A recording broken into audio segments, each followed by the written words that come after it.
부파불교, 대승불교. 그래서 초기 부파, 대승, 그 다음에 밀교까지 이제 포함을 시켜서 이렇게 시대 구분을 합니다. 그래서 불교를 2600년의 불교를 전부 이제 그것을 시대 순으로 나열하면 어디에서 어디까지는 초기 불교, 어디에서 어디까지는 부파 불교, 어디에서 어디까지는 대승 불교. 대승 불교 같은 경우는 초기, 중기, 후기가 나누어져 있네요. 그래서 이런 것들에 대한 이해가 이제 우리가 교리적으로 여러분들이 잘 알고 계셔야 됩니다. 자, 초기 불교라고 하는 명칭은 시대적 구분에 따른 것으로서 일반적으로 부처님이 생존, 그러니까 보리수 아래에서 정각을 이루신 직후부터 해서 그죠? 처음으로 법을 설하시고 그 다음에 49년간 교화를 하는 그 시점으로부터 시작해서 열반 후 부처님이 열반하신 지 약 50년에서 약 100년 정도 시대. 그러니까 이제 우리가 뭐 과거에 이 수천 년 전의 역사를 딱 단정지어서 어디서 어디까지 딱 이렇게 확정지어서 얘기할 수는 없고 대략 그죠? 대략 어디에서 몇 년에서 몇 년까지. 그런데 이제 이때의 그 불교의 모습은 뭐냐면 부처님의 가르침이 그래도 이렇게 남아 있었던 시대다. 다시 말해서 부처님의 흔적. 우리가 예를 들면 이제 부처님이 열반하시고 나서 약 100년에서 50년에서 100년 정도까지는 부처님의 뭔가 자취가 남아 있었던 시대예요.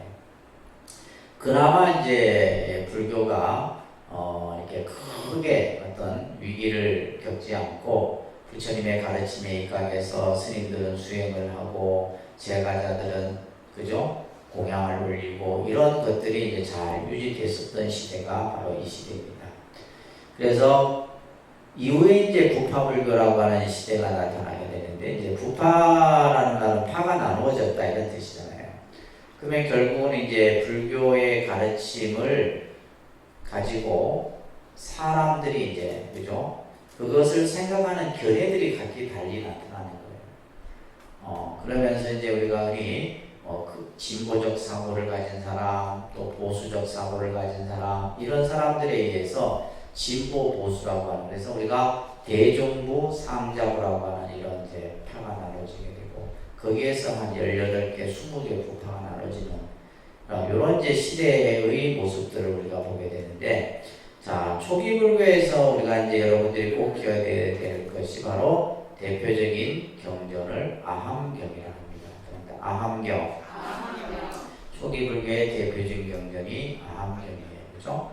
그래서 이 아함경은 전승되어졌다. 예로부터 전승되어져 내려온 가르침이다. 그래서 아가마라고 하는 이제 어원을 가지고 있는데, 이 아함경은 한문으로는 4가지 형태의 아함이 있어요. 그래서 한역사함이다 하고, 빨리어 경전이라 해서 이제 우리 도서관에도 보면 이제 이 빨리어 경전들이 여러 권 있습니다.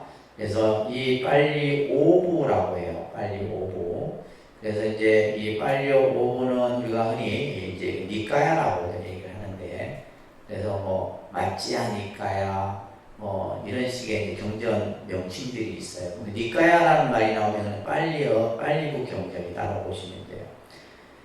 요즘 저희가 이제 그 경전 읽기 할 때 지금 빨리어 경전을 가지고 우리가 보고 있잖아요. 그죠? 그래서 그런 경전들은 이제 니까야라고 하는데, 이건 남방권에서 주로 많이 전해지는 것이고, 그 다음에 한용으로 된 사아함은 이제 북방의 이제 형태. 북방하면 뭐예요? 중국, 일본, 우리나라 이 정도의 나라들에서 이 아함경들이 이제 전해집니다. 그래서 이게 보시게 되면 이 아함경도 권수가 어마어마해요. 그래서 장아함 같은 경우는 22권의 경전이 30경이 수록되어 있고, 자바함경 같은 경우는 잡이라는 것은 섞여 있어요. 여러 경전들이. 보통 이제 장이라는 것은 경이 좀 길다 이렇게 이해하시면 되고, 잡은 뭐요?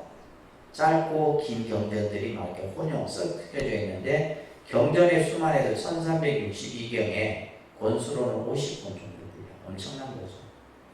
그 다음에 이제 중암 같은 경우는 60권에 222경의 경전이 이렇게 설해지고 있고, 그 다음에 이제 증일암, 이 증일암은 나중에 이제 대중부, 대승경전의 어떤 사상적 기반이 되는 경전이 바로 증일암경인데 51권에 471권의 경전들이 수록되어 있어요. 그래서 암경만 해도 굉장히 많습니다. 여러분들이 뭐 잘 알고 있는 수타니파타, 법부경 이런 경전들이 전부 이제 초기 경전에 해당됩니다. 자, 이 초기 경전의 가장 큰 특징은 뭐냐면 부처님의 생생한 육성을 그대로 담고 있다, 이렇게 보시면 돼요.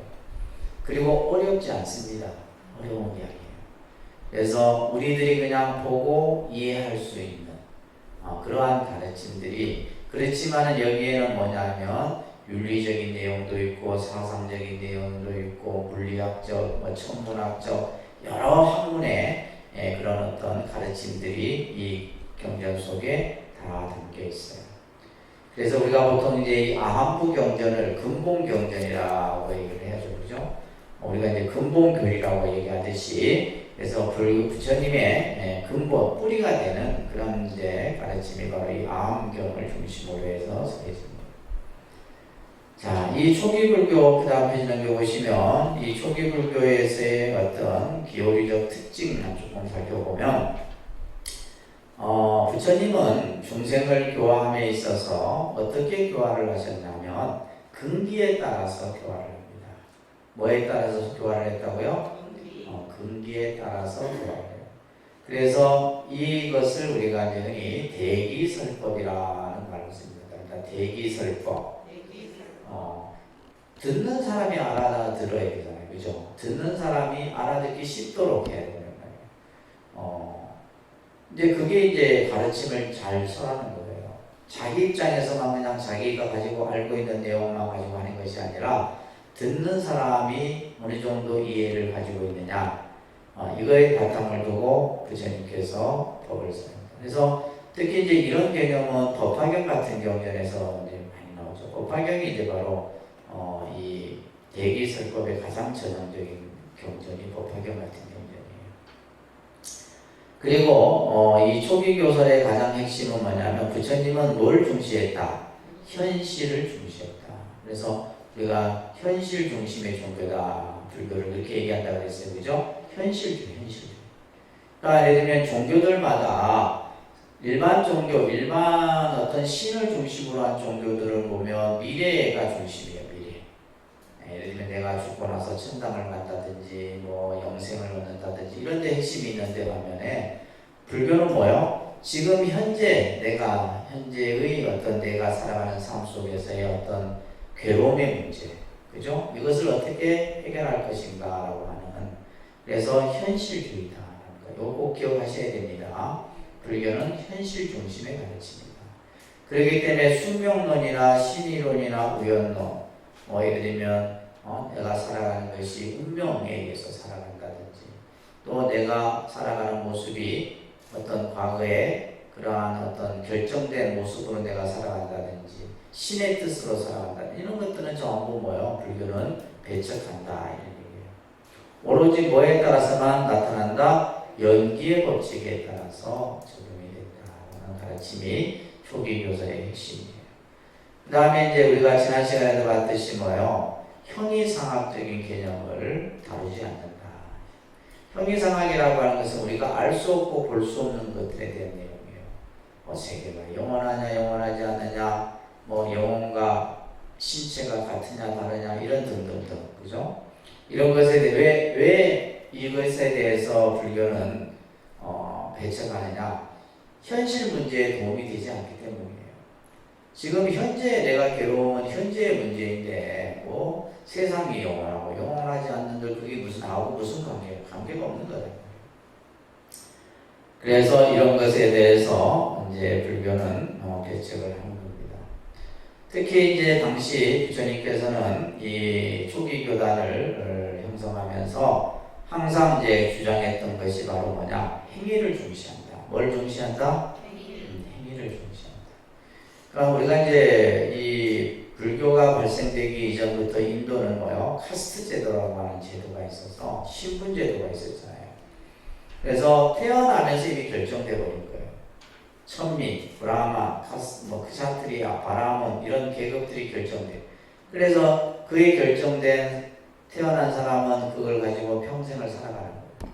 그런데 불교는 뭐예요? 이 카스트 제도를 인정하지 않았다. 출생보다는 뭘 중시했다? 행위를 중시했다. 그래서 수타니파타에 나오는 유명한 경구예요. 따라합니다. 출생에 의해 천민이 되거나 바라문이 되는 것이 아니다.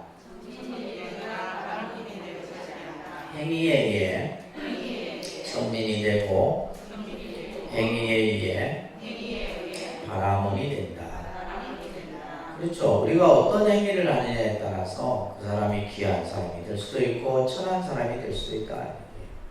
그래서 모든 것은 이 행위는 우리가 이제 지난 시간에 배웠듯이 업이죠. 업. 자기가 지은 업에 따라서 그 업의 그 결과를 받게 되는 거예요. 그 다음에 자아의 가치와 존재를 인정합니다. 자아의 가치와 존재. 그래서 자기 자신을 의지하고, 그죠? 법에 의지하라. 이런 이제 부처님의 가르침이 있었던 것처럼, 이 세상에 가장 중요한 것은 누구냐? 자기 자신이다. 이런 얘기예요. 그래서 자기 자신에게 귀의하고 법에 귀의하라고 하는 이 자기 법기의 가르침을 우리는 잊지 말아야 된다. 그리고 모든 사람은 또한 뭐다? 다 평등한 것이다. 그래서 이제 불교가 이제 예를 들면 평등 사상인데, 모든 것은 다 일체가 평등하다는 거예요. 사람이라 해서 귀하고 가축이라 해서 천하고, 그죠? 미물이라 해서 하천한 것이 아니라 모든 생명은 생명의 본질의 입장에서 봤을 때는 모든 것은 평등하다. 이런 이제 예를 들면 당시 부처님은 이러한 가르침들을 통해서 당시 그 인도 사회가 가지고 있었던 뭐 계급의 문제라든지 차별의 문제라든지 지금도 이제 우리 사회도 보면 계속 성차별이라든지 또 뭐 예를 들면 이제 요즘에는 뭐요 또 사형제도 이런 것들이 계속해서 문제가 되잖아요, 그죠? 그래서 이와 같은 가르침을 바탕으로 해서 부처님이 법을 전하시는데 거기에서 이제 가장 핵심이 되는 것이 바로 이제 불교 교리의 핵심이 말합니다. 사성제, 삼법인, 영기법, 팔정도, 중도. 여러분들 나중에 포교사 시험 치려면 이거 꼭 공부하셔야 돼요. 이거 시험 나옵니다. 이거 꼭 나오는 문제. 그래서 말 그대로 교리의 핵심이에요. 교리의 가장 뿌리가 되는 거예요. 그래서 이것을 이해하느냐 이해하지 못하느냐. 제일 좋은 건 시험 치면 가장 좋은데. 시험 치면 공부하거든. 그렇잖아요. 머릿속에 막 넣으려고 하고 막 한다는 거예요. 근데 여러분들은 지금 앉아갖고 한쪽 귀로 듣고 한쪽 귀로 흘려버리고 그리고 나중에 수업 끝나고 내가 뭐 배웠지. 아무도 기억 안 나고. 그러니까 이제 공부가 뭐예요? 맨날 그냥 첫 출발을 해서 맨날 돌고 도는 거예요. 계속. 뭔가 이게 나아가야 되는데 나아가는 게 없어요. 그래서 이제 공부 방법이 예전에는 제가 시험도 보고 했었는데 내가 귀찮아갖고 내가 이제 한번 시험을 보니까 야 시험 보는 사람 마음을 알겠더구나. 내가 시험을 이렇게 문제를 내줘서 여러분들 보러 하면 나는 되게 편해요. 근데 내가 저 자리에 앉아갖고 시험을 보려고 하니까 막 머리 짜내고 막 쓰려고 하니까 그때부터 내가 시험을 보면 안 되겠구나. 보는 사람은 엄청난 스트레스구나 이걸 내가 알게 됐어. 자, 그래도 여러분들 좀 중요한 것을 기억을 좀 하세요. 우리가 이제 연기라는 것을 배웠어요. 배웠기 때문에 간략간략하게만 한번 정리하고 넘어갑니다. 연기라고 하는 것은 부처님이 깨달은 진리의 내용이다. 우리가 부처님께서 법을 깨달았다 했는데 그 법이 바로 무슨 법이다? 연기법이다. 그러니까 연기법이라고 하는 것은 존재의 법칙이에요. 연기법은 뭐의 법칙이다? 이 세상이 어떻게 존재하느냐. 그러니까 우리가 예를 들면 기독교는 신이 창조하고 신이 모든 것을 결정한다라고 얘기를 하는데 불교는 뭐다? 연기에 의해서 존재한다. 그러면 여러분들이 이 세상에 태어난 건 뭐 어떻게 태어난 거예요? 연기에 의해서 태어난 거예요. 우리가 죽는 것은 왜 죽어요? 연기에 의해서 죽는 거예요.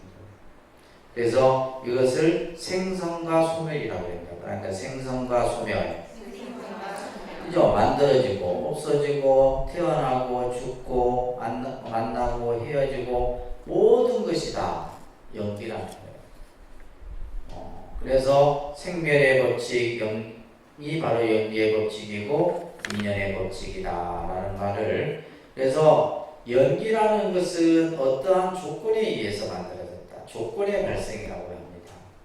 이 세상에 무언가가 이렇게 생겨날 때 그냥 생겨나는 것은 없다. 반드시 뭐에 의해서? 인에 의해서. 뭔가 원인이 있다라는 거예요. 그죠? 우리가 괴로움에도 뭐가 있어요? 원인이 있잖아요. 고통에도 원인이 있다는 거예요. 예를 들면 내가 지금 마음이 괴로워. 그러면 괴로움에는 반드시 원인이 있어.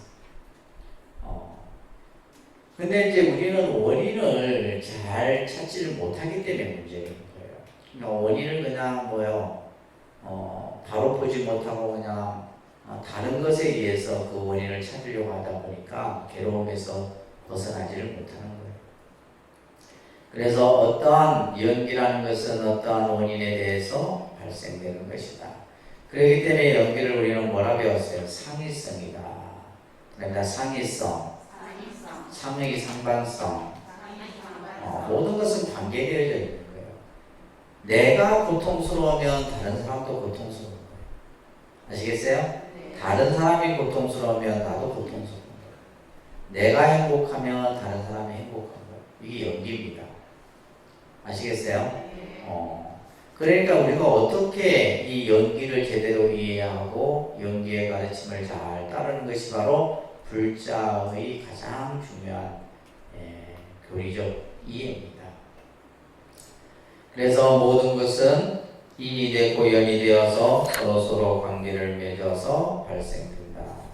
그래서 이 연기를 우리가 12연기설로 배웠었어요. 그죠? 기억나세요? 이 12연기설 꼭 기억해야 됩니다. 그래서 모든 것이 인이 되고 연이 되어서 서로 관계되어져서 우리가 태어나고 죽고 또 다시 태어나는데 그것을 12가지 사설로서 설명하는 것이 바로 12연기설이에요. 그래서 부처님이 처음 왜 인간은 태어나면 병들고 늙고 죽어야 하는가 이 문제였거든요. 이것을 우리는 그냥 흔히 생사의 문제다라고 얘기합니다. 무슨 문제? 생사의 문제. 나고 죽는 문제가 가장 큽니다. 우리가 지금 이제 요즘 우리가 살면서 여러 가지 환율, 금리, 예를 들면 유가 등등 이렇게 살아가는 현실적인 문제도 크긴 크지만은 그거보다 더 큰 건 뭐예요? 나고 죽는 문제예요. 자, 여러분들이 지금 내일 당장 죽는다 생각해 보세요. 무슨 고환율, 고금리, 고유가 무슨 그게 눈에 보여요. 필요 없는 거예요.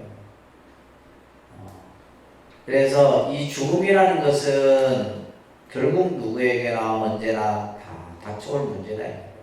그러니까 이것을 어떻게 하면 우리가 벗어날 것인가? 이것이 왜 일어나는가? 이것을 밝혀놓은 것이 12연기설입니다. 아셨죠? 그래서 부처님께서는 순간적으로 관찰하고 역관적으로 관찰했다. 이런 얘기들을 제가 설명을 드렸었어요. 그래서 쭉 넘겨보시면 이 12가지 연기설의 의미는 뭐냐 하면 결국 인간의 궁극적인 문제. 이게 무슨 문제예요? 죽음의 문제예요. 그래서 우리가 이제 예전에는 웰빙, 잘 사는 것, 편안하게 사는 것, 행복하게 사는 것이 우리 삶의 가치였다면 지금은 뭐예요? 웰다잉이에요. 잘 죽는 거예요. 아시겠어요? 어떻게 하면 그냥 죽음도 그냥 자살하고 이런 거 골치 아픕니다. 자살하지 마세요. 죽어도 잘 죽어야 돼요.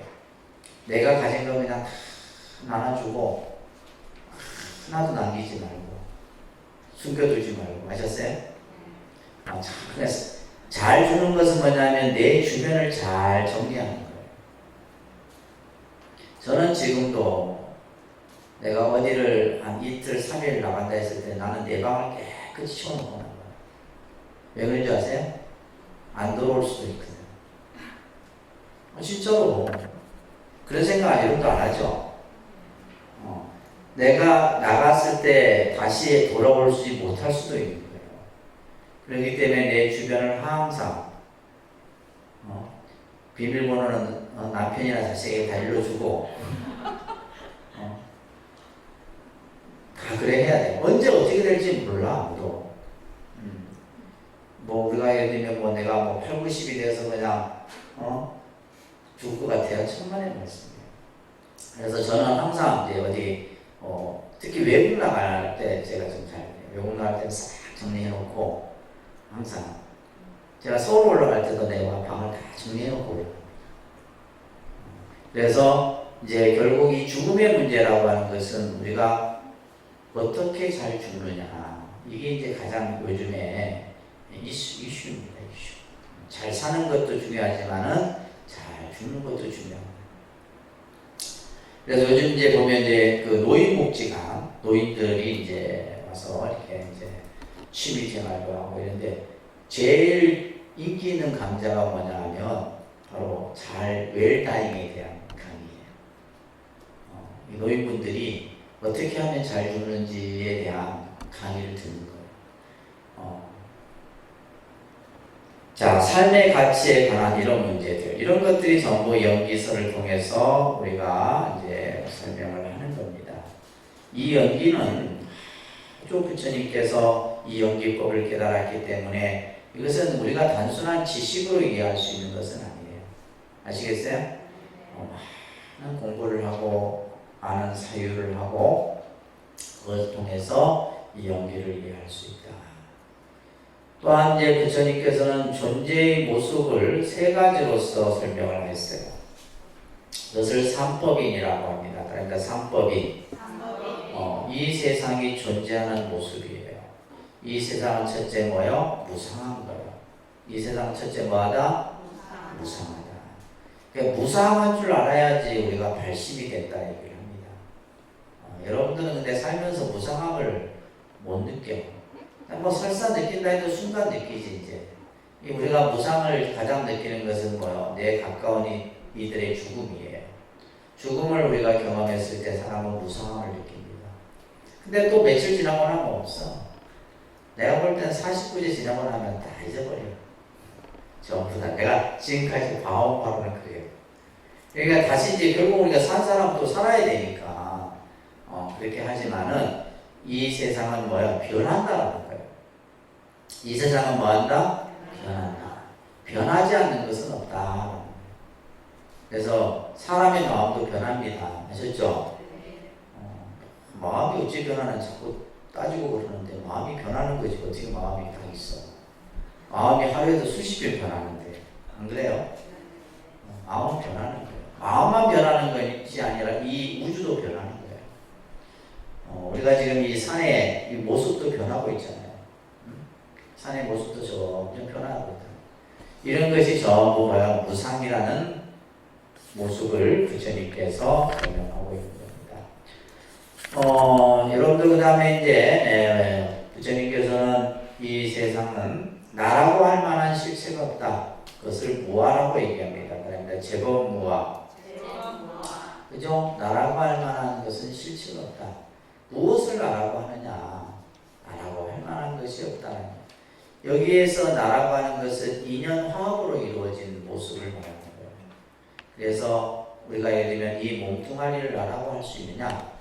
예를 들면 우리는 이것을 전부 어떠한 대상, 사물을 이름을 붙여서 우리는 그냥 그것이 마치 실제하는 것이냐 생각하지만은, 그죠? 이건 본래 없는 거예요. 본래 없는 건데 인연에 의해서 우리가 만들어 놓은 거죠. 필요에 의해서. 이런 가르침들을 모아설이라고 얘기를 우리가 배웠어요. 그 다음에 일체계고입니다. 그러니까 일체계고. 일체는 다 괴로움이라는 뜻이에요. 그죠? 모든 것은 다 괴로움이다. 이것이 이제 우리 존재, 우리가 살아가는 우리의 지금 현실상이에요. 이걸 지금 부처님께서 얘기한 거예요. 첫 번째 뭐요? 무상하고, 그러니까 무상하고, 괴로움이고, 무아이다. 그래서 무상하고 괴로움이고 무아이다. 이것을 삼법인이라고 하고, 그 다음에 이제 열반 적정을 넣어서 이제 사법인으로 설명합니다. 그리고 그 다음에 넘겨보시면 이제 사성제설이라 해서 이것은 이제 괴로움의 원인을 우리가 파악해서 그 괴로움을 어떻게 하면 제거할 것인가에 대한 실천 방법에 대한 얘기를 하고 있는 것이 사성제설이에요. 그래서 네 가지 성스러운 진리다라고 하죠, 그죠? 그럽니다. 고진멸도. 이렇게 외우셔야 돼요. 고진멸도. 그래서 첫 번째가 괴로움이다. 그죠? 아까 일체는 괴로움이다라 했죠. 자, 왜 자꾸 불교는 괴로움을 강조하느냐라고 이렇게 반문할 수도 있는데, 이게 현실이에요. 현실이. 여러분들이 아무리 뭐 부정을 하려 해도 이거는 현실이에요. 예를 들면 우리가 내가 못 가지고 못 먹고 못 누려서 괴로운 것이 아니에요. 많이 가지고 많이 누리고 해도 괴로운 거예요. 무슨 말인지 아시겠어요? 자식이 있어도 괴롭죠. 없어도 괴로운 거예요. 있어도 괴롭고 없어도. 돈도 마찬가지예요. 돈이 없으면 괴로워요. 근데 또 있어도 괴로워. 이 돈이 화근이 돼갖고 서로 죽고 죽이는 것이 우리 현실이 되는 거예요. 그래서 우리가 예를 들면 제가 예전에 얘기했잖아요. 우리가 이 괴로움이라는 것은 우리가 괴롭다라고 느끼는 감정은 오래 갑니다.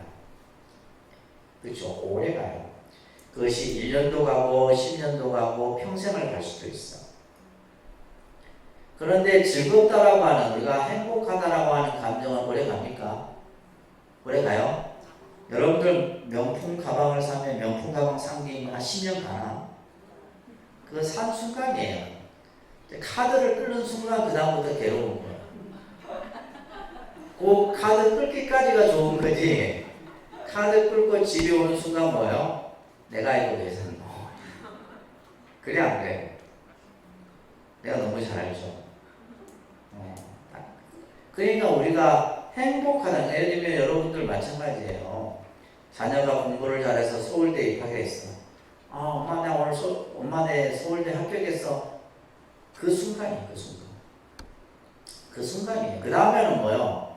뭐 서울대 합격해서 이제 지는 지공부 지가 하는 거지, 뭐 엄마가 뭐 서울대 합격한 걸 계속 뭐 마음에 담아두나. 나중에 이제 또 뭐 취직할 때 되면 또 괴로움이 생기는 거지. 그렇듯이 우리가 느끼는 행복이라고 하는 시간은 굉장히 짧아요. 그래서 예를 들면 여러분들이 80을 산다고 했을 때 하루에 잠을 여러분들 8시간 자. 몇 시간 자요? 잠자는 시간 빼고 나면 우리가 사는 시간이 그렇게 많지 않아. 그렇잖아요? 근데 그 사는 시간 동안에 또 괴로워하는 시간 빼고 나면은 내가 인생을 참 즐겁고 행복하다라고 느끼는 시간은 내가 볼 때 한 1년은 될까 말까. 1년도 너무 길다, 그죠? 얼마 안 된다. 그러면 나머지 79년은 뭐예요? 잠자고 뭐 하는 거예요? 괴로워하는 시간인 거예요. 나머지 1년 정도, 1년도 길다. 그게 우리 인생이에요. 아시겠어요? 그러니까 이제 우리 삶 자체가 바로 괴롭다. 그 괴로움이 그 원인이 뭐냐라고 했을 때 부처님은 집착이다. 괴로움이 발생되는 원인이 뭐라고요? 그릇된 집착이에요. 그냥 집착이 아니라 그릇된 집착이에요. 그릇된 집착이라고 하는 것은, 그릇됐다라는 것은 뭐예요? 생각이 잘못돼요. 생각. 그러니까 우리 여러분들이 뭐 나름대로 잘 배우고 똑똑하고 잘나고 했다 하지만 결국은 어리석어요. 한 생각 어리석음으로 인해 갖고 모든 괴로움이 일어나는 거예요. 아시겠습니까? 여기에는 욕망도 있고 무지도 있고 어리석음도 있고 교만도 있고 고집도 있고, 그래서 이러한 것들이 전부 내 자신의 그릇된 집착으로 인해서 생기는 거예요. 전부 맞아요. 그러니까 괴로움이 발생되는 원인을 보면 99.9%가 이 범위 안에 다 들어갑니다. 자식 문제, 남편, 돈, 경제, 뭐 이 친구 등등등등 전부. 그러니까 우리가 예를 들면 괴롭다라고 하는 것은 결국 내 뜻대로 안 되는 상태를 괴로움이라 했어요. 그죠? 괴로움이 어떤 상태다? 내 마음대로 되지 않는 상태를 우리는 괴로움인 거예요. 그러니까 이 세상에 여러분들 마음대로 되는 게 얼마나 돼요? 별로 안 됩니다. 되는 게 별로 없어요. 내 몸뚱아리도 내 마음대로 안 되고, 그죠? 내 자식들도 내 마음대로 안 되고, 남편도 내 마음대로 안 되는데, 누가 내 마음대로 되기를 바라겠어요. 그래서 제가 여러분들이 말 안 들을 때마다 저는 항상 뭘 부처님 말씀을 새기냐면, 남들이 내 뜻에 순종해 주기를 바라지 말라. 이 말을 항상 새깁니다. 아시겠어요? 여러분들도 마찬가지예요. 누가 내 말을 안 듣는다 했을 때 화내기보다는 부처님 말씀에 남들이 내 뜻에 순종해 주기를 바라지 말라. 남들이 내 뜻에 순종해 주면 내가 교만해질 수 있다. 그래서 이제 그런 보왕산매론의 말씀들 이런 것들을 새기면서 우리가 이제 지혜롭게 살아가야 되는 거예요. 자, 이러한 괴로움의 원인이 집착이라면 그것을 없애는 길도 있지 않겠느냐. 이게 바로 뭐예요? 도성제입니다. 그래서 이것을 팔정도 수행이라 배웠어요. 그죠? 팔정도 수행. 그래서 이 팔정도 수행을 통해서 우리는 괴로움을 없애는 길을 갈 수 있는 겁니다. 그것을 이제 중도설이라고도 얘기를 하죠. 178쪽에 보면. 그래서 불교의 사상은 뭐 아까 연기, 사성제, 삼법이 또 지금 우리가 보고 있는 이 중도 이런 것들이 가장 핵심이 되는 겁니다. 이것을 이제 여러분들이 다른 사람에게 내가 여러분들에게 설명하듯이 설명해 줄 수 있어야 돼. 그래야지만 이걸 내가 어느 정도 머릿속에서 이해하고 있다라고 보는 거예요. 아시겠죠? 그래서 중도라고 하는 것은 어느 한쪽에 치우치지 않는 거예요. 양변이 있는데 이쪽과 저쪽이 있는데 그 중간의 개념이 아니라 이 중도의 개념은 양쪽을 다 여여버립니다. 그래서 이 중도의 가르침이야말로 바로 불교의 아주 부처님의 어떻게 보면 우리가 이 중도 수행을 통해서 괴로움으로부터 벗어날 수 있는 길을 부처님께서는 살고 있는 겁니다. 너무 이렇게 한쪽에 치우치는 것은 바람직하지 않아요.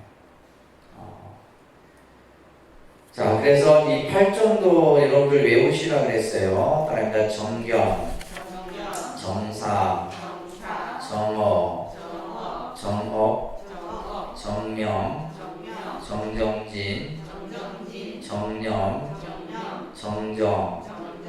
이것은 실천 수행이에요. 그러니까 우리가 예를 들면 절에 여러분들 다니면서 뭐 수행한다. 뭘 수행하는지를 몰라요.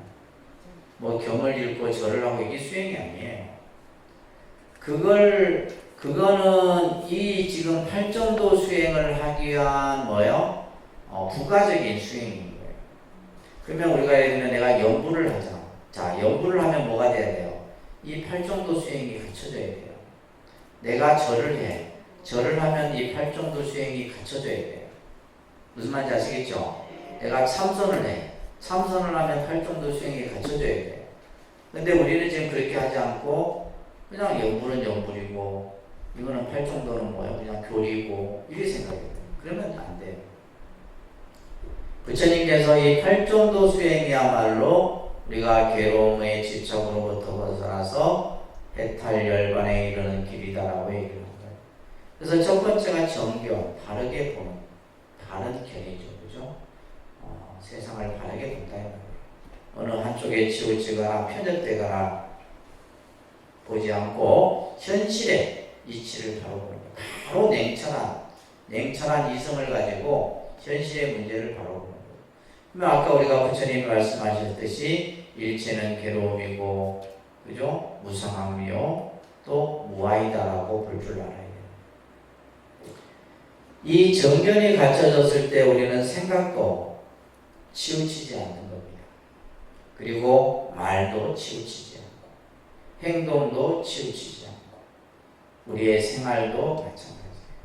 그렇게 함으로써 부지런히 노력을 하고 정령 바른 생각을 가지고 마지막에 정정의 단계예요.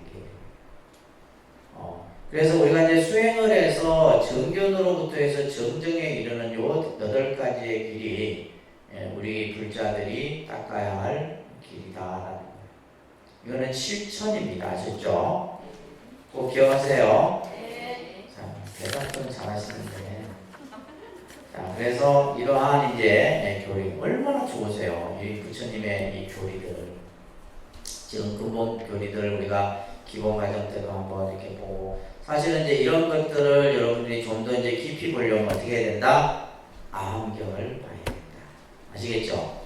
아함경을 보거나 빨리어 경전을 읽거나. 근데 읽어는 안 읽어. 그런 걸 봄으로써 이제 경전을 직접 보는 거예요. 그래서 우리가 교리적으로 이렇게 보는 거하고 내가 경전의 내용을 하나하나 읽으면서 이해하는 거하고 또 달라요.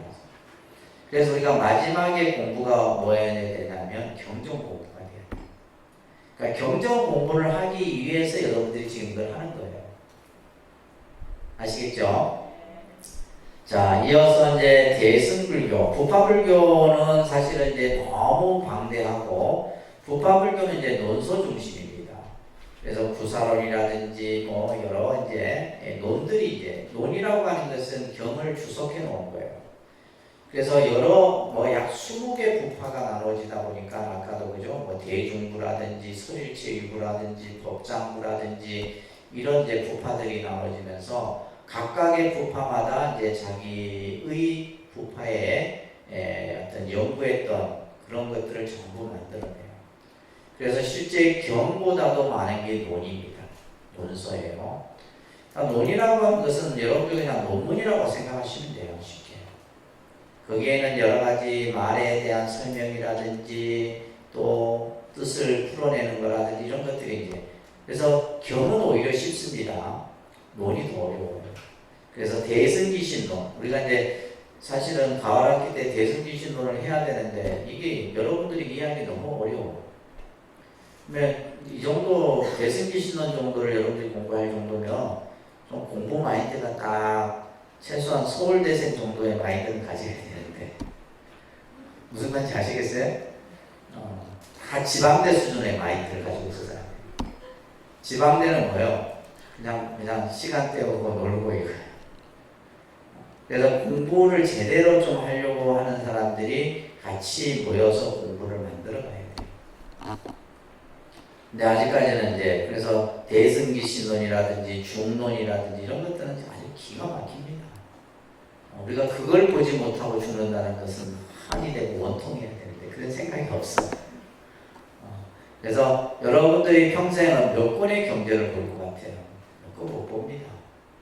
그래서 이제 우리가 뭐 지금 뭐 지장경이라든지 관음경이라든지 이런 경전들은 신앙적 차원에서의 경전들이고 이제 우리가 불교의 어떤 사상 또 부처님의 가르침에 대한 핵심을 설명하고 있는 것은 원각경이라든지 화엄경이라든지 법화경이라든지 그죠? 이런 경전들 많은 경전들이 있습니다. 그런 것들을 가능한 한 내가 계속해서 봐야 돼요. 알든 모르든 그것을 계속해서 접하다 보면 그게서 뭔가 하나가 딱 하나만 건지면 돼. 다 그것을 이해하고 다 배우려고 하지 말고 내가 배우는 과정에서 뭐요? 하나만 딱 건지면 돼요. 아시겠어요? 머리 나쁜 사람들이 그걸 다 이해하려고 다 가지려고 해. 하나만 딱 캐치를 하면 돼요. 그러면 예를 들면 육조 해능 스님도 뭐요? 금강경에 음무소주 이생기심 한 구절에서 계시잖아요. 금강경 전체를 다 깨친 게 아니에요. 그 한 구절을 딱 깨달고 나니까 뭐요? 일체가 다 깨달음이 그 안에서 나타나는 거예요. 그와 같은 겁니다. 불교는. 자, 대승불교는 이제 이 초기 불교 또 부파불교에 이어지면서 사실은 이제 부파불교는 긍정적인 면도 많았지만 부정적인 면이 좀 많았어요. 그래서 우리가 이제 불교가 이렇게 시대적으로 변하는 것은 결국 뭐요? 뭔가 새로운 것들이 필요했기 때문이에요. 새로운 것들이 필요했기 때문에. 예를 들면 우리가 그냥 뭐 불교 시대를 그냥 하나로 그냥 쭉 우리가 그냥 연결해서 설할 수도 있는데, 그렇게 하지 않고 초기 불교다, 부파 불교다, 대승 불교다라고 했을 때는 그 시대 전환에 따라서 그 시대에 필요한 어떤 개념들이 나타났다는 거예요. 자, 대승 불교, 대승이라는 말은 마하야나랍니다. 따릅니다. 마하야나, 따릅니다. 마하야나. 우리가 소승은 히나야나 이렇게 이제 대비해서 소승을 얘기합니다. 야나라고 하는 것은 이제 탈 것이라는 뜻이에요. 탈 것. 그래서 마하야나 하면 큰 탈 것, 큰 교리 뭐 이런 뜻인데, 이것을 이제 마하야나를 이제 중국 한자로 이렇게 소리 나는 대로 하면 마하연 이렇게 되는 거예요. 마하연. 그래서 깨달음으로 향하는 큰 탈 것이다 라는 의미가 대승이라는 뜻이에요. 그래서 대승의 정신이 뭐냐면, 대승의 근본 정신은 이타행입니다. 그런데 이타행. 대승의 근본 정신은 뭐라고요? 지금 우리가 살고 있는 이 시대가 무슨 시대예요? 대승불교 시대예요. 무슨 시대? 이타행인데, 이타행이 대승불교 정신의 근본인데, 우리는 지금 뭐예요? 뭘 하고 있어요? 자리행만 하고 있다. 남을 이롭게 하려고 하는 생각이 자리행보다 많지가 않아요. 그래서 그러다 보니까 이제 대승불교 하지만은 우리가 실제 과연 대승불교인가라는 이제 의문을 갖게 되는 겁니다. 그래서 이 대승불교는 따라합니다. 자신의 깨달음과 더불어 남을 구제하는 이타행에 더 비중을 두어 출가 중심의 자기 수행과 깨달음을 추구하기보다는 중생 구제의 목표를 두고 있기 때문에 위대하다는 이유에서 대승이라 한다.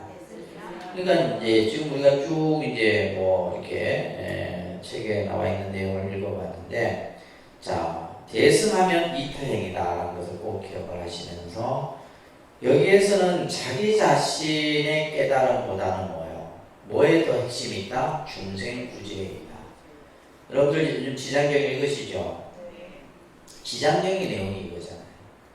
지장보살이 자신의 깨달음보다는 뭐예요? 고통받는 지옥 중생들, 연부 세계에 있는 중생들의 구제하는 것에 더 큰 원력이 있다는 거예요. 이게 그래서 이제 대승경이에요. 관세음보살이 이제 우리가 살아가고 있는 관음경도 그런 내용이에요. 그래서 그런 경전료들은 보면 중생구제. 내가 내 성불을 잠시 미루더라도 뭐예요? 중생을 먼저 구제하겠다. 이것이 바로 대승이에요. 자, 그래서 이 대승불교와 이제 우리가 이제 소승불교라는 말은 사실은 없어요. 없는데, 그러면 소승불교라는 말을 왜 쓰냐? 대승불교자들이 그 이전에 시대를 그냥 소승이다. 그러니까 소승은 뭐냐면 자기 혼자 수행하고, 자기 혼자 공부하고, 자기 혼자 절에 가고, 그죠? 이런 분들이 많아요. 나 혼자 절에 가서 나 혼자 기도하고, 나 혼자 신앙생활하고, 이건 소승이에요. 소승이 된 말이에요. 근데 이제 그렇기 때문에 대승불교가 일어나면서 그렇지 못한 이들을 뭐라 했다? 소승이라고 이렇게 얘기하는 거예요. 그래서 이제 특히 이제 부파불교 시대를 이제 얘기하는 겁니다, 사실은. 그래서 대승불교와 소승불교의 차이점을 이제 도표를 이렇게 간략하게 되어 있는데, 대승불교는 이타고 소승불교는 뭐예요? 자리죠. 목적에 보면 대승불교는 뭘 실천하고 바라미를 실천하고, 소승불교는 자기 혼자 아라한과를 증득하는 데 목적입니다. 여기에는 여러 사상들이 있어요. 뭐 보살승 사상이라든지 부주열반. 부주열반이라는 말은 내가 깨달음에 머물지 않는다. 얘가 성불로서 내가 끝나는 것이 아니라 성불을 잠시 미루더라도 뭐요? 중생을 구제하겠다. 지장보살과 같은 이런 사상들이 나옵니다. 그 다음에 뭘 위해서? 원행. 그러니까 원행을 위해서 악취를 사용하지 않는다. 그 지장보살이에요. 내가 세운 원력을 바탕으로 해서 지옥에 내가 직접 지옥 세계에 직접 들어가서 그 지옥에 고통받는 중생들을 제어하겠다. 이게 원행사상. 우리 약사열에 보는 경우도 그렇고 다 이런 경전들이 이러한 원행 사상들이 다 담겨 있어요. 아미타경이라는 이런 경전도 마찬가지고. 그래서 이 대승불교는 실천 수행을 강조합니다. 뭘 강조한다? 그래서 대승불교는 무조건 발일 실천이에요. 도시, 지계, 인욕, 정진, 선정. 우리 육바람을 배웠죠, 그죠? 이 바람일을 실천하는 것이 대승이에요. 이거 하지 않으면 대승이 아니고 그 사람은 뭐야? 소수입니다. 소수. 그리고 그러면서 뭐냐면 제가불교라는 말은 뭐예요? 집에서든 절이든 그죠? 차별하지 않고 집에서도 수행하고 절에서도 수행하고 하는 거 제가불교. 대중불교. 여러 사람과 더불어서 함께하고 생활불교. 생활 그 자체가 하나의 뭐요? 신앙인 거죠. 이런 것들이 이제 대승불교고, 특히 소승불교는 이제 그냥 윤회로부터 벗어나는 자기 혼자만 윤회에서 벗어나는 해탈을 목적으로 삼고 있어요. 그래서 특히 이제 소승불교 밑에 보면 이론적 학문 성향이 많다는 것은 부파불교를 얘기합니다. 그 밑에다 부파불교라고 좀 써놓으시면. 이 이제 부파불교 시대 때는 스님들이 그냥 책만 판 거예요, 책만. 책만 가지고 연구하고, 그냥 그 부처님 말씀을 가지고 맞니 틀리니 서로 논쟁을 벌이고, 그러면서 뭐요? 중생들의 아픔은 등한시하고, 나 몰라라 하고, 절에 여러분들이 들어가지도 못했어요, 부파불교 시대 때. 오로지 스님들만의 영역이었다. 그러다 보니까 이제 공리공론에 집중하는 거죠. 그 다음에 출가 전문적이었어요. 이게 부파불교의 가장 큰 특징들이에요. 그러다 보니까 이제 대승불교가 부흥하게 되는 새롭게 일어나는 요인이 바로 뭐냐면, 부파불교 시대 때는 불교 교리의 논리적 체계화를 해요. 이거는 이제 긍정적인 면이죠. 그러니까 불교 교리가 논리화되고 체계화된 것은 부파불교 시대의 영향입니다. 불교 교리는 굉장히 논리적이에요. 그 어떤 원인, 이유, 과정 다 설명합니다. 심지어는 예를 들면 이 부파불교 시대 때는 우리가 학문이라고 하는 것은 분석이죠. 분석. 어떤 대상을 가지고 그것에 대한 분석을 하는데, 예를 들면 마음을 분석해. 그냥 우리가 보통 마음은 마음이지 뭐 마음을 분석할 게 뭐 있어. 이 마음을 뭐냐면 막 100법, 마음의 그 모양을 100가지로 분석을 하고 막 이래요. 부파불교. 75법 뭐 이런 식으로. 오이 75법, 오이 100법 뭐 이런 이제 부파불교에서 나오는 개념들이에요. 그러니까 마음을 가지고 이렇게. 그리고 예를 들면 실제 우리가 앞에서 배웠죠. 오원, 뭐 12처, 18개 이런 법수들 있죠. 이런 개념들이 전부 뭐예요? 부파불교에서 다 논리화된 거예요.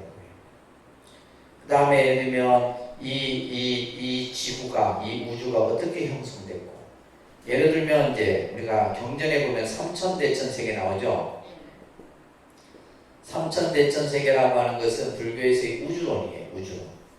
근데 이 우주론을 어떻게 설명하냐? 수미산을 중심으로 해갖고 이론이 있고, 동서남북 4대 대륙이 있고, 그 다음에 그 밑에 또 바다가 있고, 이런 식으로 해갖고 요 하나를 이제 소천세계, 이런 세계가 1000개가 있으면 중천세계, 또 이 중천세계가 1000개가 있으면 대천세계, 그걸 합해서 뭐야? 삼천대천세계. 이런 설명들이 어디에 나온다? 부파불교 시대 논소에 나옵니다. 그러니까 마음도 분석하고 이 우주도 분석하고, 이거 굉장히 복잡한 게 말 그대로 뭐야? 책상 앞에 앉아갖고 이것만 연구해요. 그러다 보니까 전문적인 교학을 연구하는 출가 수행이 아닌 출가 승이 아니면 불교를 이해하기 어려웠다. 그러면서 교리 한쪽으로는 전문화되어 가고 실전 수행면은 형식화되어서 출가 위주의 풍조를 형성하게 된 거예요. 자, 그런데 우리가 생각해 봅시다. 부처님이 이 세상에 오신 이유가 뭐예요? 중생구제죠. 부처님이 이 세상에 오신 이유가 뭐라고요? 중생구제예요. 고통받는 중생을 제도하기 위해 했는데 지금 이 북파불교 시대 때는 뭐예요? 승원에 앉아서 부처님 말씀만 가지고 만리 틀리니 공리공론에만 치중하는. 그래서 여기서 말하는 것처럼 부처님의 참정신을 회복한다. 참정신이 바로 뭐다? 중생구제예요. 부처님의 참정신이 뭐라고요? 중생구제입니다. 그래서 새로운 어떤 그 모습이 일어나게 돼요. 이게 바로 뭐냐면 당시 스님들 중에서도 진보적 승려가 있었어요. 진보적 승려. 그러니까 예를 들면 불교가 시대에 따라서 변해야 된다. 이건 지금 잘못된 방향으로 가고 있다. 요즘의 말로 치면 개혁파죠. 개혁파. 이런 스님들과 또 그 다음에 누구냐면 이제 여러분들을 제가 신자라죠. 그죠? 제가 신자들이 봤을 때도 이건 스님들이 너무한 거예요. 맨날 그냥 절에만 앉아가고 그냥 책이나 보고 그냥 공리공론에만 치중하고 중생들의 고통은 외면하고. 그래서 이때 이 제가자들은 승원에는 들어가지 못합니다. 사찰 안에는 들어가지 못하고 어디에서 신앙생활을 했냐면 이때는 탑이 전부 마을에 있었어요. 마을 곳에 탑이 있어요. 그래서 이 제가 신자들은 탑을 중심으로 해서 신앙을 하게 돼요. 탑신앙. 그래서 요것을 이제 가장 잘 드러내고 있는 경전이 바로 법화경이에요. 법화경에 보면 탑신앙과 관련된 얘기가 굉장히 나와요. 그래서 법화경이 초기 대승 경전에 해당되거든요. 그래서 이 탑신앙을 중심으로 해서 뭘 하냐면 예배, 찬탄, 공양, 이런 이제 신앙 의식들을 하게 돼요.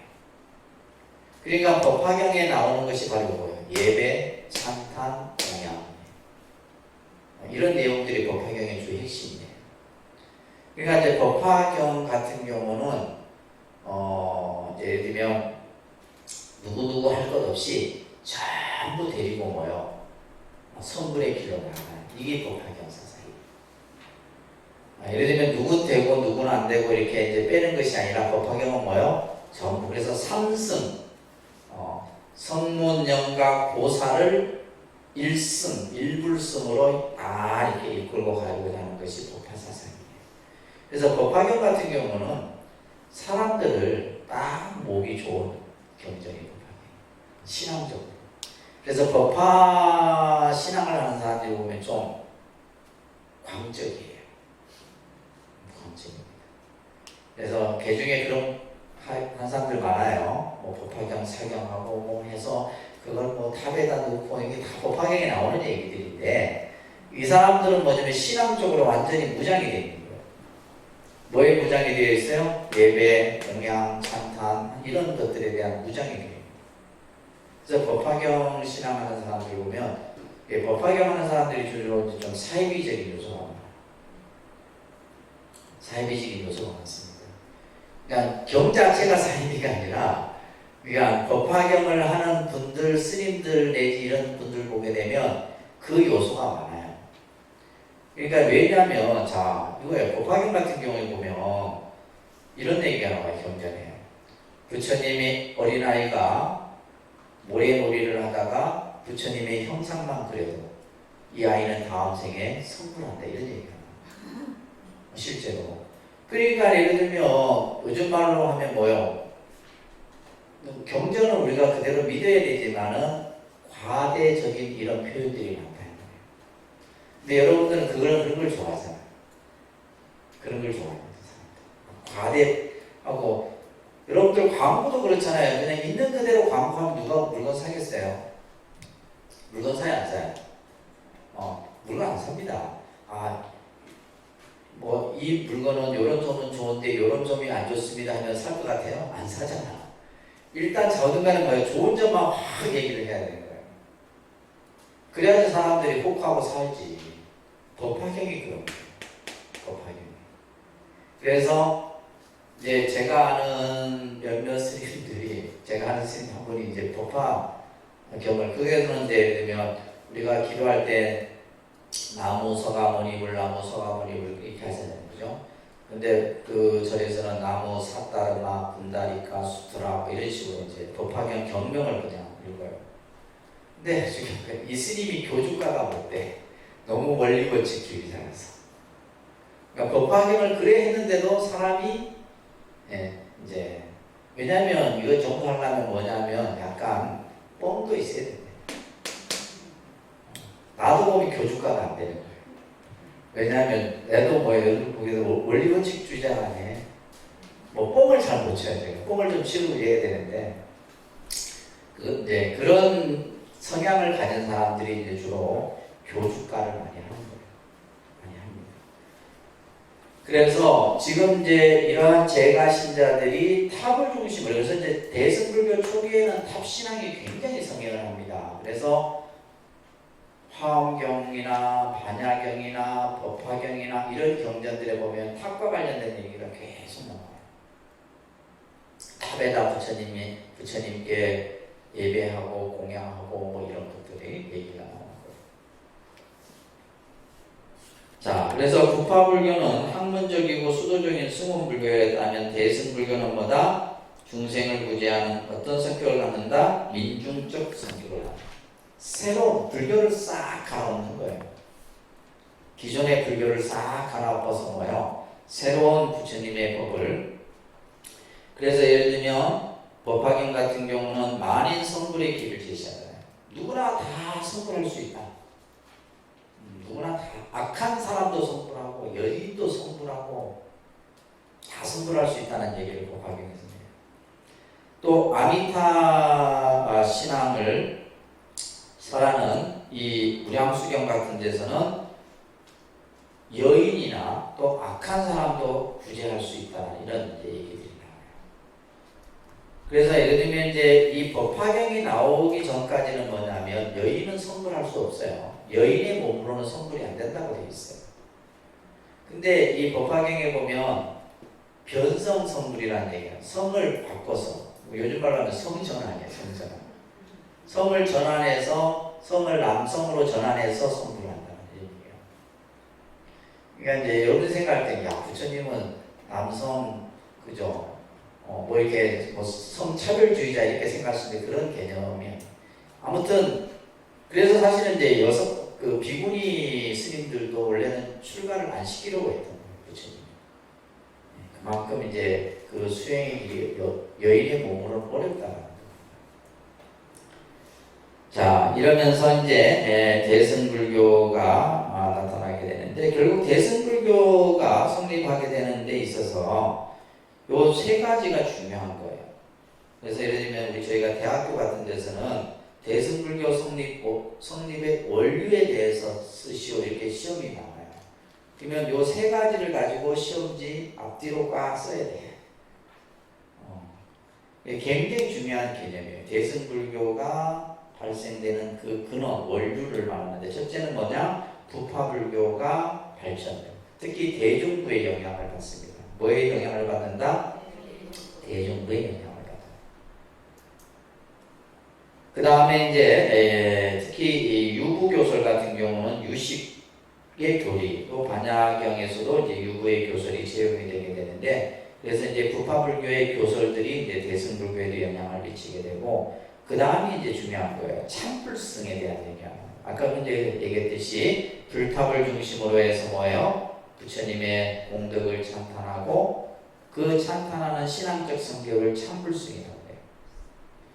여기에서는 절대적인 기의와 믿음을 강조합니다. 그래서 예를 들면 이제 여러 가지 뭐 본생담이라든지 불전도라든지 그래서 이제 벽화 같은데 이제 이런 그림들을 통해 갖고 부처님의 공덕을 찬탄하고 예배하는 이런 것들이 많이 보여지게 돼요. 특히 이제 수기에 대한 개념이 나옵니다. 근데 법화경은 수기경이라 해도 과언이 아니에요. 전부 수기에 대한 얘기예요. 그래서 부처님의 10대 제자를 비롯해서 다 수기에 대한 얘기예요.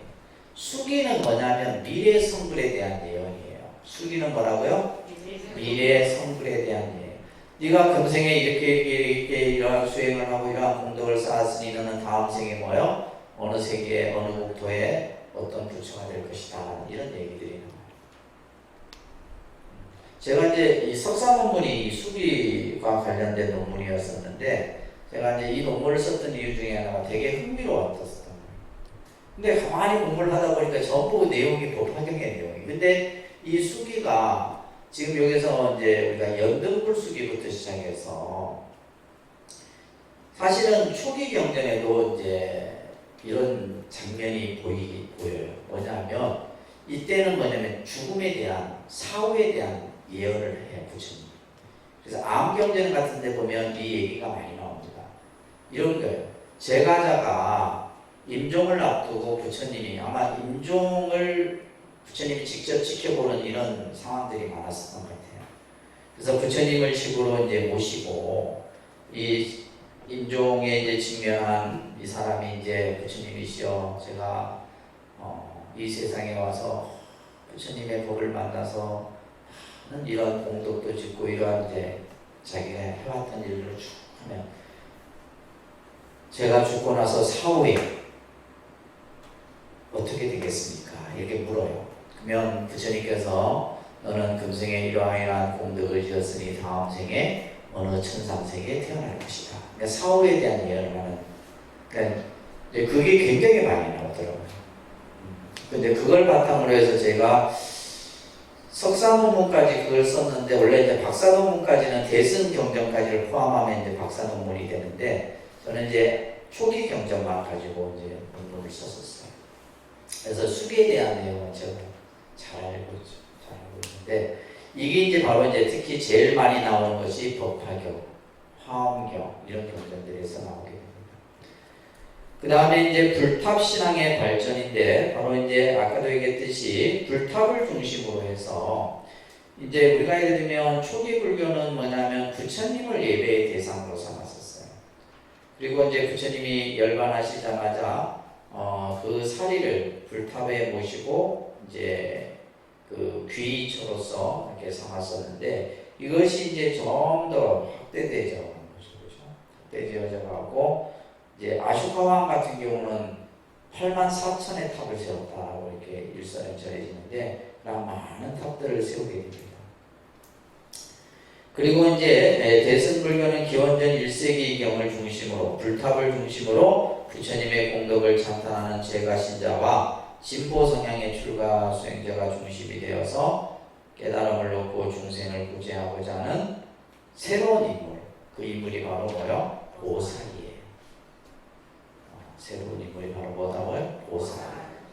그러니까 뭔가 이제 부처님을 대신해서 중생을 구제하는 이러한 인물이 필요했던 거예요. 그래서 그것을 그 인물을 바로 보살이래요. 그래서 보살이라고 하는 것은 바로 구도자예요, 구도자.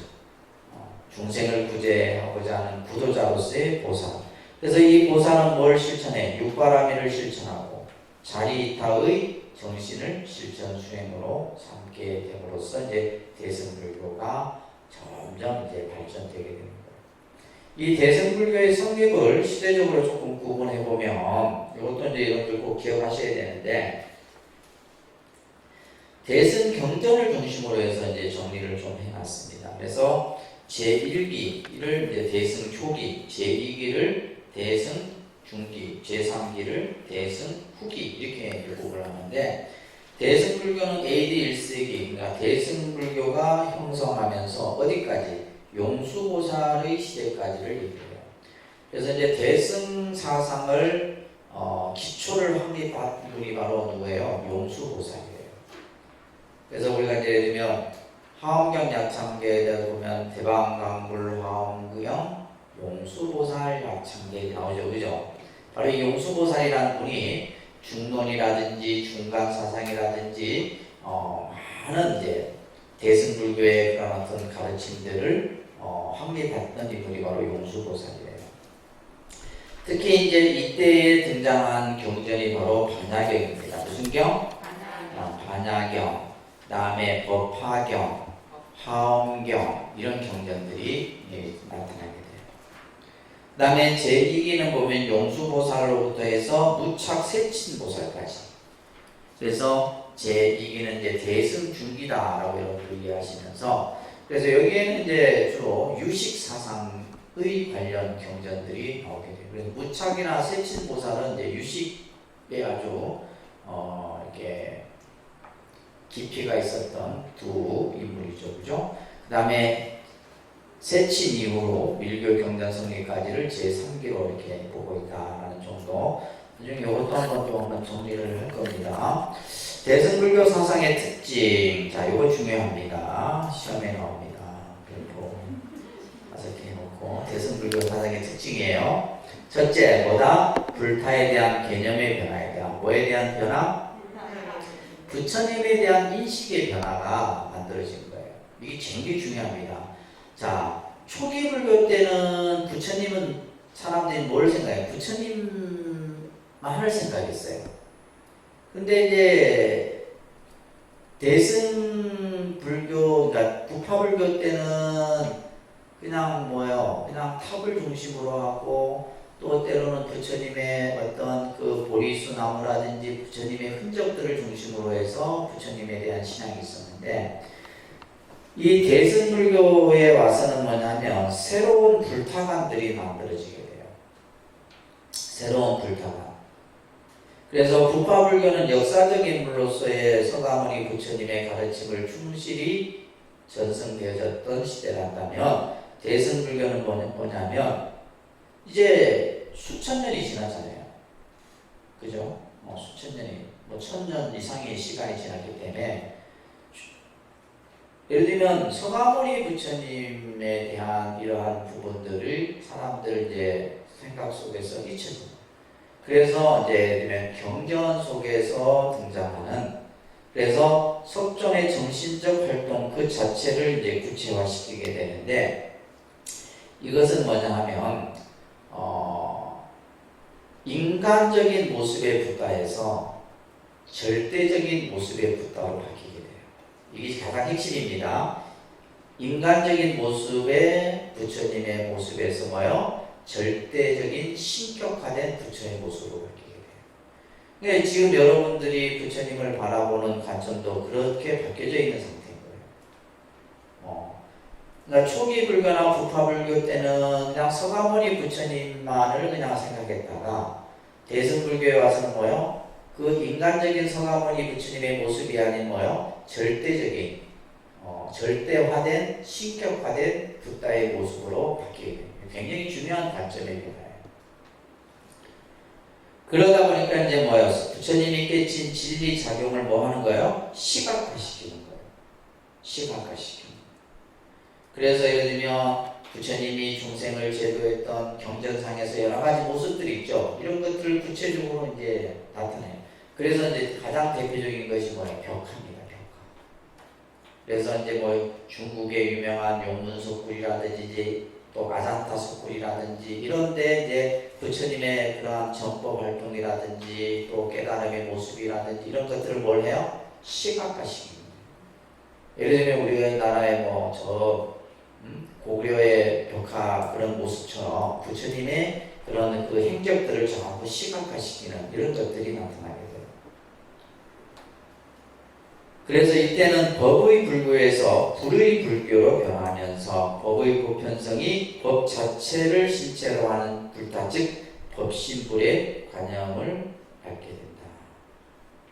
이것이 나중에 이제 삼신불의 개념으로 확대되어지는 모습인 거예요. 자, 세 번째는 법에 대한 자각입니다. 법에 대한 자각.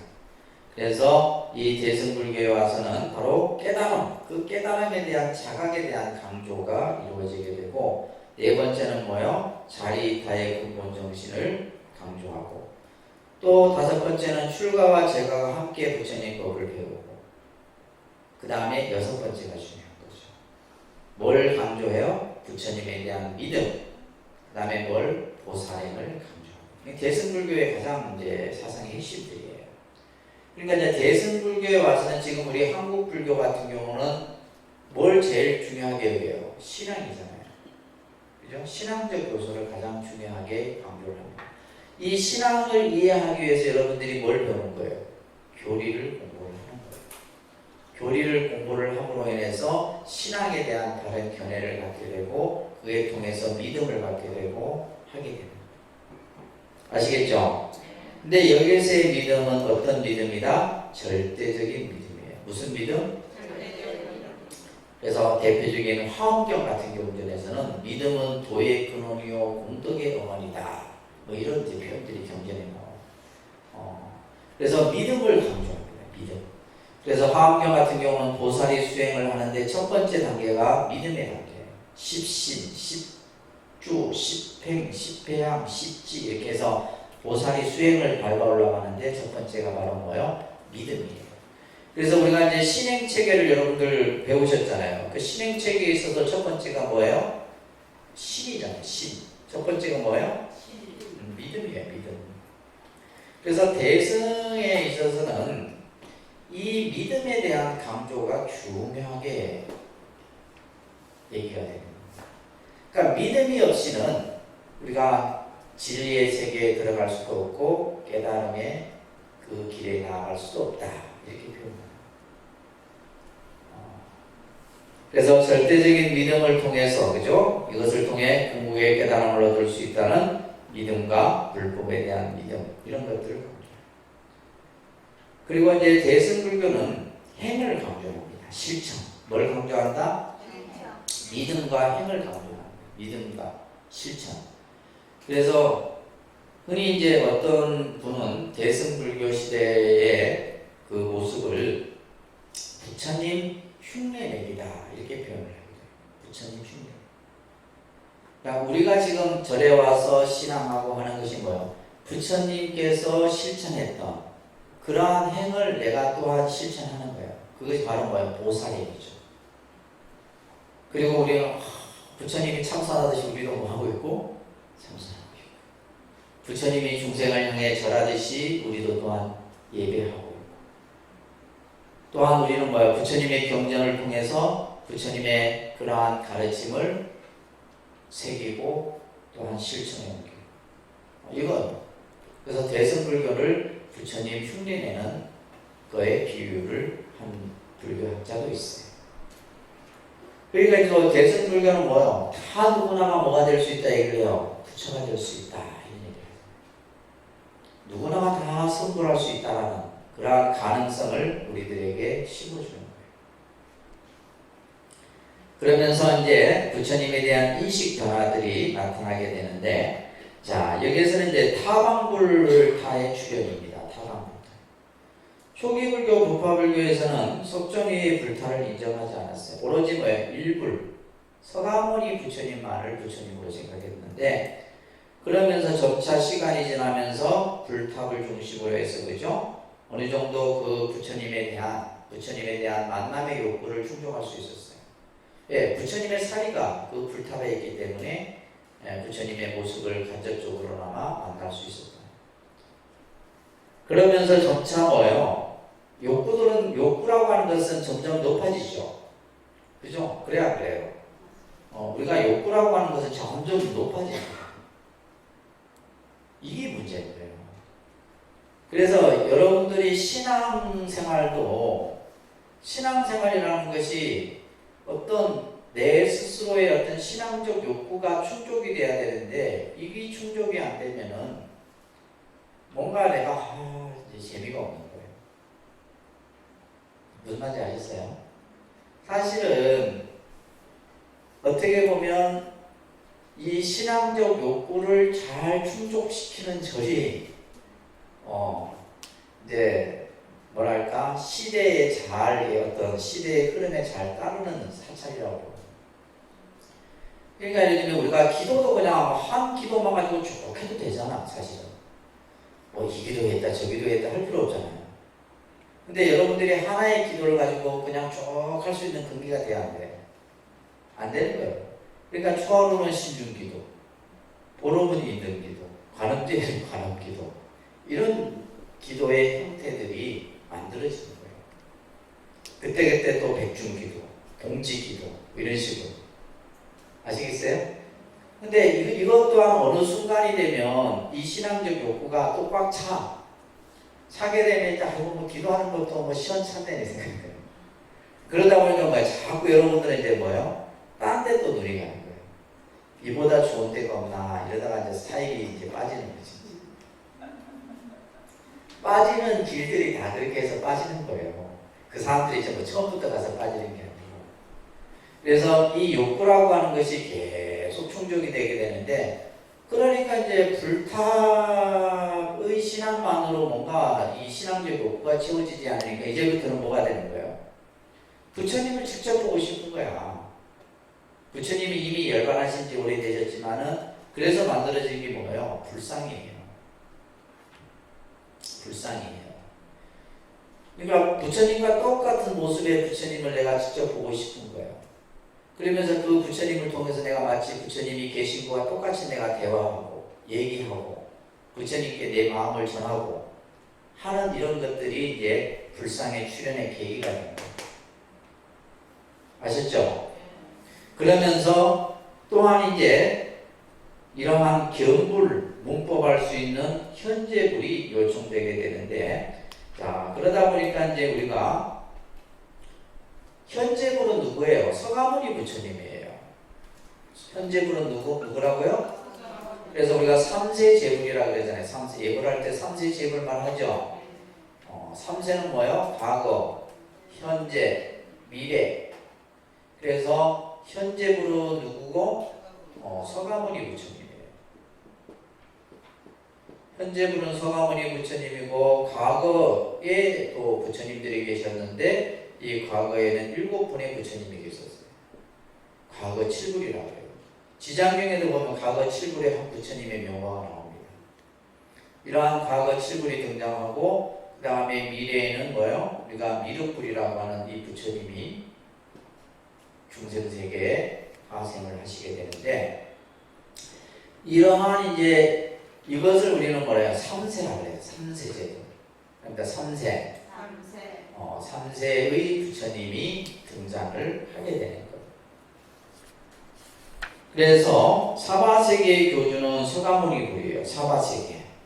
근데 이제 우리가 예를 들면 사바세계, 이 세계가 하나의 세계만 있는 것이 아니라 우리 아까 뭐야 삼천대천 세계라고 했잖아요. 그래서 우리 중생이 사는 세계를 사바세계인데, 이 사바세계 말고 동쪽의 세계도 있고 남쪽의 세계도 있고 북쪽의 세계도 있고, 그죠? 이런 이제 동서남북의 세계가 있고 중앙도 있고 또 간방도 있죠. 동남불, 서남불, 서남방, 동북방. 그래서 다 통틀어서 뭘 해요? 시방이라는 거예요. 그래서 사방불, 오방불, 시방불 이렇게 나오는 거예요. 사방불, 오방불, 육방불, 시방불 이렇게 발전이 되는 거예요. 이게 이제 타방불의 주변입니다. 그래서 동쪽에는 뭐예요? 아촉 부처님이 계시고, 서쪽에는 아미타 부처님이 계시고, 그죠? 이런 이제 부처님의 모습들이 나오게 되는 거예요. 그래서 이제 다 이것을 합한 것이 뭐예요? 시방불이고, 그래서 우리가 예불 할 때 시방 삼세 일체 제불 하면 다 끝나는 거예요. 이 부처님을 한 분 한 분을 다 안 해도 시방 삼세 일체 제불 하면, 시방은 공간, 삼세는 시간, 시간과 공간을 통틀은 모든 일체 모든 부처님께 우리가 예배를 하고 공양을 하고 하는 거예요. 그래서 여러분들 보시면 이제 초기 불교는 서가모니 불이 중심이었고, 대승 이제 초기가 되게 되면 이신불의 개념이 나오고, 그다음에 이신불에서 우리 여러분들 배웠죠. 삼신불의 개념이 대승 중기에 나타나게 됩니다. 지금은 그래서 이제 우리가 삼신불의 개념이 거의 이제 이 대승 불교 시대 때는 이것을 얘기를 합니다. 그럽니다. 법신, 보신, 화신, 그래서 법신은 깨달은 그 자체를 불러보는 거예요. 그래서 우리가 그 부처님을 청정법신 비로자나불이라, 그러니까 청정법신 비로자나불, 청정법신 비로자나불의 부처님의 이제 설명해주고, 그 다음에 보신불은 이것은 이제 원력을 통해서 부처님의 깨달음을 이루신 부처님들인데 노사나불이에요. 노사나불이죠. 원망보신 노사나불. 아미타 부처님도 보신불이고 약사의 부처님도 보신불이에요. 전부 이런 부처님들은 원력을 성취해서 깨달음을 얻은 분입니다. 그래서 화신불은 우리가 이제 서가모니 부처님인데 서가모니 부처님을 우리는 뭐야? 1100억 화신 서가모니 불이다. 그래서 이제 중생들이 이제 이러한 어떤 부처님에 대한 부처님을 직접 뵙고자 하는 이러한 신앙적 욕구에 의해서 시방상세일체 모든 부처님, 그리고 이제 화엄경 같은 데서는 이 우주법계가 다 부처님이 충만해 계시다 이런 표현들이 나오는 거예요. 부처님이 어디에 어떤 곳에 따로 이렇게 있는 것이 아니라 이 우주법계에 다 계시다는 거예요.